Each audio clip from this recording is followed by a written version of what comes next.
आज से 50 साल पहले साल 1973 में MIT के कुछ साइंटिस्ट ने एक ऐसा कंप्यूटर प्रोग्राम बनाया जो हमारे पृथ्वी के भविष्य को प्रेडिक्ट कर सके। इस एक्सपेरिमेंट में भाग लेने वाले सारे साइंटिस्ट बहुत ज़्यादा एक्साइटेड थे हमारे पृथ्वी के ब्राइट फ्यूचर को जानने के लिए, लेकिन इस प्रोग्राम ने साल 2040 तक पृथ्वी के अंत होने की भविष्यवाणी की और इसने ये भी प्रेडिक्ट किया कि इसके पहले साइंस हमें 2020 से दिखने शुरू होंगे।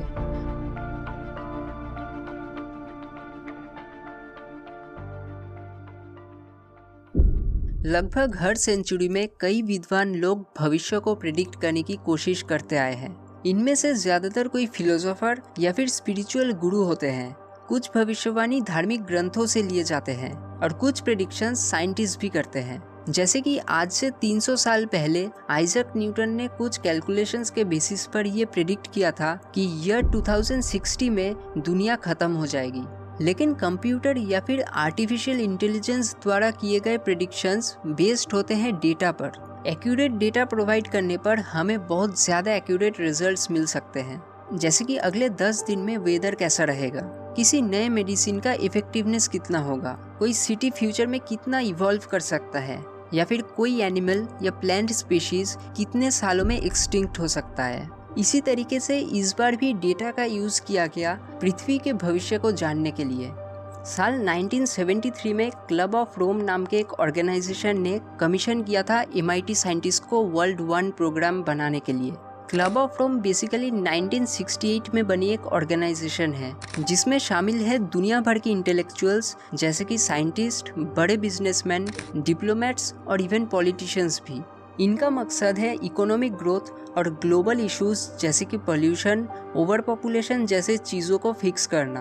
और इनका बहुत ही स्ट्रॉन्ग बिलीफ है कि अगर ओवर पॉपुलेशन जैसे चीज़ों को जल्दी कंट्रोल नहीं किया गया तो सोसाइटी बहुत जल्दी कोलैप्स कर सकती है। और अपने स्टेटमेंट को प्रूव करने के लिए इन्होंने MIT के साइंटिस्ट से हेल्प लिया 1973 में कि वो एक ऐसा कंप्यूटर प्रोग्राम बनाए जो फ्यूचर में क्या हो सकता है वो पहले ही बता सके। अभी आप अपने स्क्रीन पर जो देख रहे हैं ये हमारे पृथ्वी का पास्ट, प्रेजेंट और फ्यूचर प्रेडिक्शंस है जो कि वर्ल्ड 1 प्रोग्राम ने प्रेडिक्ट किया है। वर्ल्ड 1 प्रोग्राम बेसिकली हमारे पृथ्वी को एक सिस्टम के जैसे देखता है। ऊपर left to right increasing orders में नंबर्स है और लेफ्ट साइड में साल बताए गए हैं। जैसे कि यहाँ P रिप्रेजेंट करता है पॉपुलेशन को। यहाँ इस ग्राफ में आप देख सकते हैं कि साल 1900 से पॉपुलेशन इंक्रीज होता हुआ दिखाया गया है और 2020 के बाद से इसने प्रेडिक्ट किया है कि पॉपुलेशन डिक्रीज होने लगेगा। इसके बाद Q रिप्रेजेंट करता है ओवरऑल क्वालिटी ऑफ लाइफ को, जो 1940 तक इंक्रीज होता हुआ दिखाया गया है और उसके बाद ये कम होता जाता है। नेचुरल रिसोर्स का ग्राफ भी समय के साथ धीरे धीरे कम होता हुआ दिखाया गया है और लास्ट में पोल्यूशन भी 1980 से 2020 तक एकदम से बढ़ता हुआ प्रेडिक्ट किया गया है। अब ऐसा माना जाता है कि ये सारे लाइंस जब आपस में मिल जाएंगे तब ह्यूमन सिविलाइजेशन खत्म हो जाएगा। और अगर हम ध्यान से देखें तो 2020 के बाद सिचुएशन बहुत ज़्यादा क्रिटिकल होता जा रहा है और इसने प्रेडिक्ट किया है कि साल 2040 तक पॉपुलेशन और क्वालिटी ऑफ लाइफ एकदम अपने लो पे पहुंच जाएगा। पोल्यूशन इतना ज़्यादा बढ़ जाएगा कि लोग मरने लगेंगे पोल्यूशन के वजह से। और रिसेंटली न्यूयॉर्क को मोस्ट एयर पोल्यूटेड सिटी घोषित कर दिया गया है जब कनाडियन जंगलों में आग लगने की वजह से न्यूयॉर्क का आसमान पूरा रेड हो चुका था। और ये पोल्यूशन हमारे जैसे डेवलपिंग देश में भी तेज़ी से बढ़ने वाला है। वर्ल्ड 1 के इस प्रेडिक्शन का न्यूज़ जब 1973 में दिखाया गया था तब किसी ने इसको ज़्यादा इम्पोर्टेंस नहीं दिया, लेकिन जब 2018 में ABC न्यूज़ ने दोबारा इस न्यूज़ को रिलीज़ किया तब लोगों ने इसके इम्पोर्टेंस को समझा, क्योंकि जैसा प्रेडिक्ट किया गया था कि 2020 के बाद से ये चेंजेस दिखाई देने शुरू होंगे, ठीक वैसा ही हुआ है। 2020 में डूम्सडे क्लॉक भी मिडनाइट के एकदम करीब आ चुका था। डूम्सडे क्लॉक ये बताता है कि हम पृथ्वी के अंत के कितने करीब है। इसको साल 1947 में कई एटॉमिक साइंटिस्ट के साथ एल्बर्ट आइंस्टाइन और रॉबर्ट ओपेनहाइमर ने बनाया था और जब इस घड़ी में 12 बज जाएंगे वो हम इंसानों का इस धरती पर आखिरी दिन होगा। और 2020 में ये क्लॉक 12 बजे से सिर्फ 90 सेकेंड्स दूर था।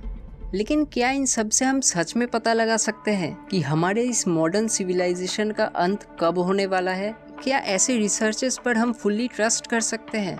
क्लब ऑफ रोम के लीडर्स ने रिसर्च शुरू होने से पहले ही इस कंक्लूजन पर आ गए थे कि इन ग्लोबल प्रॉब्लम्स के वजह से ह्यूमन सिविलाइजेशन खत्म हो सकती है, वो भी अगले ही कुछ ही सालों में। और क्योंकि क्लब ऑफ रोम ने ही इस रिसर्च को कंडक्ट करवाया था, इसलिए इस पर पूरी तरीके से विश्वास नहीं किया जा सकता, और खासकर जो साल बताया जा रहा है उस पर, क्योंकि चाहे जितना भी बड़ा इंस्टीट्यूशन हो, ये सब अल्टीमेटली पैसों से रन होते हैं। साल 1954 में टोबैको कंपनीज ने पैसे दिए थे साइंटिस्ट को एक स्टडी पब्लिश करने के लिए कि सिगरेट स्मोकिंग से लंग कैंसर होने के कोई भी सबूत नहीं है। और ऐसे ही बड़े बड़े कंपनीज रिसर्च कंडक्ट करवाते हैं अपने ही प्रोडक्ट्स को सेफ और हेल्दी कह के प्रमोट करने के लिए। मैक्सिमम रिसर्चेस प्राइवेट कंपनीज द्वारा फंड किया जाता है, जिनके रिजल्ट्स भी उन्हीं के फेवर में आता है। कुछ रिजल्ट्स न्यूट्रल आते हैं और बहुत ही कम रिसर्च के रिजल्ट स्पॉन्सर के अगेंस्ट में जाता है।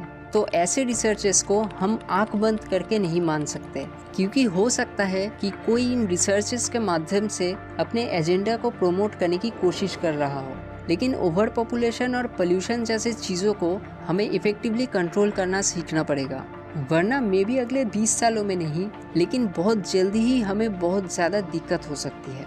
और जैसा कि कई सारे लोग मानते हैं, सोसाइटी के कोलैप्स होने का ये मतलब नहीं है कि धरती पर कोई भी इंसान नहीं बचेंगे। इसका मतलब है कि बहुत बड़े संख्या में लोग मारे जाएंगे, जिसके बाद सिर्फ कुछ ही लोग बचे रहेंगे, जिसके बाद हमारा पॉपुलेशन बहुत कम हो जाएगा।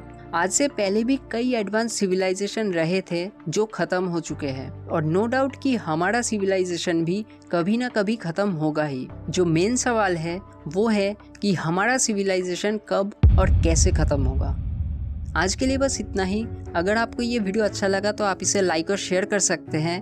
अगर आप कोई स्पेसिफिक टॉपिक सजेस्ट करना चाहते हैं तो नीचे आपको टॉपिक बॉक्स का लिंक मिल जाएगा, वहां आप अपना टॉपिक सबमिट कर सकते हैं। और ऐसे ही इंटरेस्टिंग वीडियोस बनाने में हमें मदद करने के लिए आप इस चैनल को सब्सक्राइब कर सकते हैं।